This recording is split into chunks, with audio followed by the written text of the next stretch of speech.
the angle of elevation of the top of a chimney from the top of a tower is 60 degree and the angle of depression of the foot of the chimney from the top of the tower is 30 degree. ठीक है, क्या कह रहा है? If the height of the tower is 40 meter, find the height of the chimney. According to the pollution control norms, the minimum height of a smoke emitting chimney should be 100 meter. State if the height of the above mentioned chimney meet the pollution norms. What the value of discuss in this question. अच्छा, यहाँ देखना होगा कि pollution control हो रहा है कि नहीं, क्योंकि यहाँ पे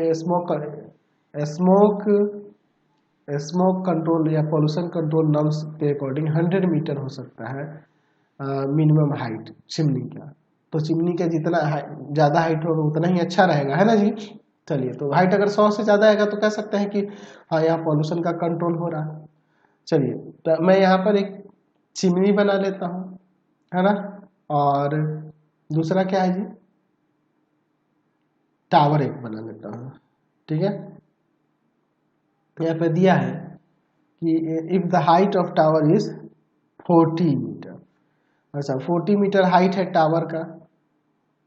ठीक है, और ये रहा आपका चिमनी.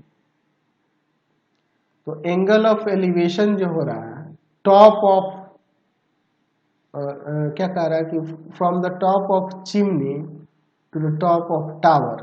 तो यहाँ टावर के टॉप से चिमनी का एंगल ऑफ एलिवेशन 60 डिग्री है. एंड इसमें क्या कह रहा है कि the angle of depression of the foot of the chimney from the top of the tower. The angle of depression of the foot of the chimney from the top of the tower. अच्छा, यानी कि यहां से, ठीक है, यहां से angle of depression कितना है आपका, यहां से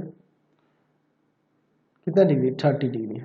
तो ये 30 है, यहाँ भी 30 हो जाएगा. अभी लिखेंगे, चलिए पहले लिखते हैं A B C D E. ये ए जो है ना, ये आपका क्या है, टावर है जिसका हाइट 40 मीटर दिया है. तो इधर भी ये 40 मीटर हो जाएगा. अच्छा, ये जो है आपका टोटल, ये टावर चिमनी है, इसका हाइट हम लोग यहाँ x सपोज कर लेते हैं और दोनों के बीच का डिस्टेंस y है. यहाँ पे ले लेते हैं कि let the height of the chimney equal to में x and distance between tower and chimney equal to में y.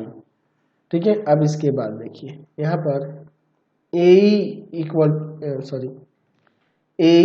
टू में हो जाएगा BC इक्वल टू में हो जाएगा 40 मीटर. अच्छा, यहाँ पे हमने सपोज किया कि BD जो है आपका x है, तो यहाँ CD कितना हो जाएगा, CD आ जाएगा BD में से किसको, इस पूरे BD में से BC को सब्ट्रैक्ट करेंगे तो CD आ जाएगा. यही ना हो जाएगा जी, x माइनस का 40 मीटर, ये हो जाएगा. ठीक है. अच्छा, यहाँ पर देखिए AB जो होगा ना इक्वल होगा EC के इक्वल टू y. अब इसके बाद देखिए एंगल ABE इक्वल टू में एंगल CEB. ABE और ये CEB, ये 30 है तो ये 30 डिग्री हो जाएगा ना, यहाँ पर 30 डिग्री हो जाएगा. कैसे, अल्टरनेट इंटीरियर एंगल से. समझ रहे हैं ना, कोई दिक्कत नहीं है यहाँ पे. चलिए, अब इसमें आगे हम लोग यहाँ पर देखते हैं. यहाँ पर अब इसके बाद देखिए, पहले चलते हैं इन ट्रायंगल ABE. यहाँ tan ही यूज करना है, tan थीटा इक्वल टू में परपेंडिकुलर और बाई में बेस. तो हो जाएगा tan 30 डिग्री इक्वल टू में AE और बाई में AB.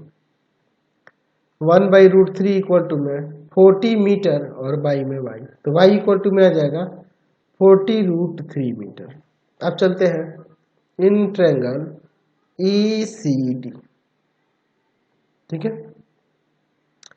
tan 60 डिग्री लगाओ इस ट्रायंगल में, तो परपेंडिकुलर हो जाएगा CD और बेस आपका EC। tan 60 का √3 होता है, CD आपका है x माइनस का 40 और ये y है।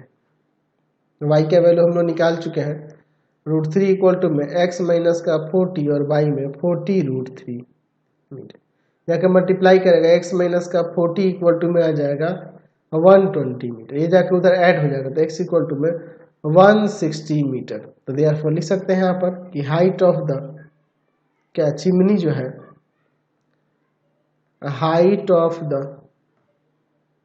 चिमनी, चिमनी ही ना था जी, ऊपर देख लेते हैं, height of the chimney, chimney कितना हो जाएगा 160 मीटर। तो देखिए आपके पॉल्यूशन कंट्रोल के हिसाब से कितना था, तो मिनिमम हाइट जो होना चाहिए वह 100 मीटर होना चाहिए, तो 160 मीटर है, तो यहाँ पे तो अच्छा है ना जी। तो यहाँ पे लिख सकते हैं नीचे, यहाँ पे नीचे लिख सकते हैं यस पॉल्यूशन कंट्रोल, पॉल्यूशन या कंट्रोल है क्योंकि 160 मीटर हाइट है ना जी। चलिए चलते नेक्स्ट क्वेश्चन लिखते हैं।